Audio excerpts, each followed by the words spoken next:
জান্নাতে যারা ঢুকবে তাদেরকে রেশমের তৈরি পোশাক দিয়ে পোশাক বানিয়ে দেওয়া হবে। সবুজ মিহি সিল্কের রেশমি কাপড় দিয়ে ড্রেস আপ করা হবে, যেটার মধ্যে স্বর্ণ দিয়ে এমব্রয়ডারি করা ডিজাইন থাকবে। জান্নাতে নারীদের জন্য গহনার কোনো অভাব নাই। জান্নাতের ভেতরে বিশাল এক শপিং মল থাকবে। প্রতি শুক্রবারে সামনে পেছনে সব জায়গা থেকে বন বন করে মৌমাছির মতো জান্নাতীরা ওই শপিং মলে শপিং করতে আসবে। ইচ্ছে মতো দেদারসে পোশাক কিনবে, ইচ্ছে মতো শপিং করবে, টাকা দেয়া লাগবে না, ক্রেডিট কার্ড লাগবে না। এবার জান্নাতের আবহাওয়া সম্পর্কে জানি। প্রচন্ড রোদ হবে না, বৃষ্টি হবে না, তুফান হবে।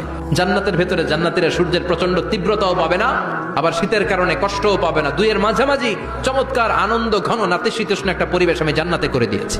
পুরুষদের জন্য আল্লাহ তাআলা জান্নাতের হুরদের ব্যবস্থা করেছে। সুন্দরী, রূপবতী, সুভাষিনী, অশুভম বর্ষা দেখলে পাগল পাড়া হয়ে যাবে জান্নাতীরা। জান্নাতীদের কোনো দাড়ি গজাবে না। সব জান্নাতি লোকদের বয়স হবে 33 আর লম্বায় হবেন আপনারা 60 হাত লম্বা।